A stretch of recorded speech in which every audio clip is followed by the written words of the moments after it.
তো বিজয় মানে তো আমি যেটা মনে করি 1971 যে 54 বছর পার হয়ে গেল, 5 দশকেরও বেশি, এটা কিন্তু কম না। তখন আমি ইন্টারমিডিয়েটের ছাত্র, ফার্স্ট ইয়ারে পড়ি। আমি দেখেছি বীভৎস, মানে যুদ্ধের যে বাংলাদেশের এই মাটিতে কীভাবে যে যুদ্ধ হয়েছিল সেটা প্রত্যক্ষভাবে না দেখলে কেউ, সেদিন আমি যেটা বললাম, তখন আমি কলেজের প্রথম বর্ষের ছাত্র, প্রতিটি ঘরে মানে যুদ্ধের যে কান্না, বিশেষ করে যুদ্ধের জন্য যে তৈরি হওয়া ছাত্র, যুবক, নর নারী, যে যেদিকে পেরেছে, বালক বালিকা, স্কুল কলেজের পড়ুয়ারা পর্যন্ত সেভাবে হয়েছে। এবং অনেকে ভারতের, আমাদের আগরতলা থেকে চারদিকে তো যেহেতু বর্ডার, আমরা যেখানে পেরেছি সেখানে আমরা আশ্রয় নিয়েছি এবং সেখান থেকে আমরা প্রশিক্ষণ গ্রহণ করেছি। আজকের এই বিজয়টা কিন্তু আমার মনে হয় সামষ্টিক, এটা সামষ্টিক একটা বিজয়, যেখানে মাটি মানুষের স্বাধীনতার জন্য আমরা সেটা করেছিলাম। আজকে এই বিজয়ের দিনে প্রথম আমি যেটা মনে করি, আমরা একটা সুন্দর একটা ভৌগোলিক সীমারেখা পেয়েছি। এটা পূর্ববঙ্গ ছিল, পূর্ব পাকিস্তান ছিল, সেই নামটাকে ঘুচিয়ে আমরা একটা সুন্দর বাংলাদেশ নামে একটা জাতি, একটা পরিচয় পেয়েছি, যেখানে একটা পতাকা থাকবে, কত সুন্দর লাল সবুজের পতাকা। এই জন্য আমি আজকে মনে করি যে এই বিজয় দিবসের মধ্যে এই মাটি মানুষকে আমি প্রথম সম্ভাষণ জানাচ্ছি এবং যারা শহীদ হয়েছে তাদের প্রতি গভীর শ্রদ্ধা এবং ভালোবাসা জানাচ্ছি। এবং স্নাত, মানে রক্তে যারা স্নাত হয়েছেন তাদের রক্তেই কিন্তু আমরা দাঁড়িয়ে আছি আজকে। পদ্মা সেতু, মেট্রো রেল এবং এলিভেটেড এক্সপ্রেসওয়ে নির্মাণের গর্বিত অংশীদার বসুন্ধরা সিমেন্ট।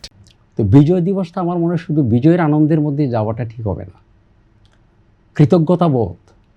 বিজয় যে আনলাম আজকে, যে আমি এখানে বসছি, আমি আজকে শিক্ষক, উনি আজকে জুয়েলাইজ, আজকে বিশ্বজোড়া বিশ্বখ্যাতি একজন জাদুশিল্পী, আমরা যারা যেইবারে ভেবে আছি, যদি ওই বিজয়টা না আসতো এবং 1971 যে স্বাধীনতার যদি আমরা সেই স্বাদ, একটা পূর্ববঙ্গের স্বাধীনতা যদি আমরা না পেতাম, আজকে মনে হয় আমরা যে বিজয়ের চারদিকের বাতি, এখন তো আলোকোজ্জ্বল, এখন নানা দিক থেকে দেখছি আগামীকাল আমাদের বিজয় দিবস হবে, রাষ্ট্রপতি ভবন থেকে আরম্ভ করে বাংলাদেশের সর্বস্তরে কিন্তু আলোর জলসানি চলছে। এই জলসানির মধ্যে কিন্তু একটা বেদনা, একটা কিন্তু মুক্তির বিষাদময় একটা অবস্থা কিন্তু রয়ে গেছে আমাদের এখনও। তো এই জন্য আমার মনে করি, প্রথমে এই জন্য আমি আমার দৃষ্টিতে আজকের বিজয়কে আমি 5 ভাগে ভাগ করেছি, 5টি পর্যায়ে, 5টি সূচকে। কারণ এটাকে আমরা তথ্যভিত্তিক একটু বিচার করতে হবে, কারণ এটা আমরা যেহেতু আসছি, আমাদের সামনে কিন্তু আমাদের জনগণ অনেক প্রত্যাশা নিয়ে বসে আছে আমাদের কথাগুলো শোনার জন্যে।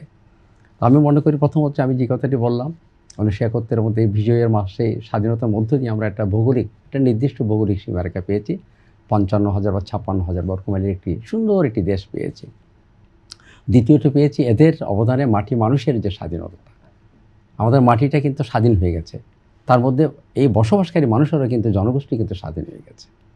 এবং তৃতীয় যেটা হচ্ছে একটা সার্বভৌমত্বের একটা পরিচয় পেয়েছি, আমাদেরকে কেউ আর শাসন করার জন্য সেভাবে এগিয়ে আসবে না, একটা বিশাল একটা সার্বভৌমত্ব পেয়েছি আমাদের এই আইনশৃঙ্খলা বাহিনী থেকে। অর্থাৎ আমাদের দেশটাকে কন্ট্রোল করার জন্য আমাদের দেশের শাসন আমরা কিভাবে থাকবো না থাকবো, এটা আমাদের নিরাপত্তা, সব কিছু মিলিয়ে কিন্তু আমাদের একটা সার্বভৌমত্ব পেয়েছে।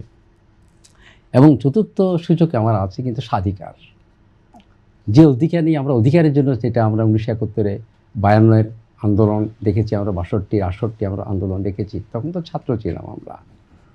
কীভাবে যে আন্দোলনগুলো হয়েছে যদি সচক্ষে না দেখে, কেউ প্রত্যক্ষভাবে না দেখে, আমার মনে হয় সেগুলো হয়তো বোঝার কারো উপায় নেই।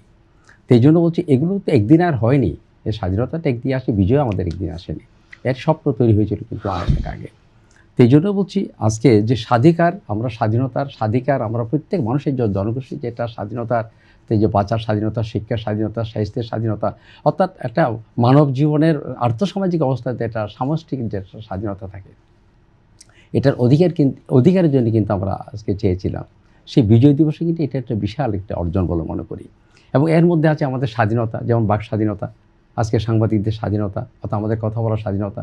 আগে কিন্তু আমাদের স্বাধীনতা সেভাবে ছিল না, পশ্চিমা গোষ্ঠী কিন্তু আমাদের সেইভাবে কথা বলতে দেয়নি, আমরা যেখানে সেই যত্রতত্র আমরা যেতে পারতাম না।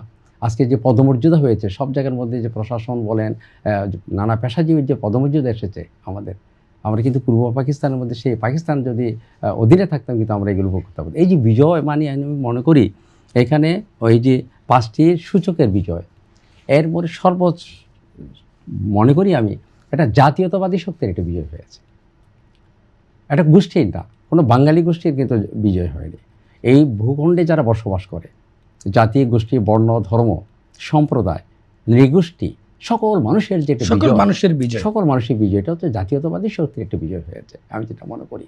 তো এটাকে যদি আমরা সেই বিজয়ের দিক থেকে দেখি, কিন্তু বিজয়ের সাথে তো এখনো আসিনি, আমি এটা প্রশ্নও রাখতে চাই।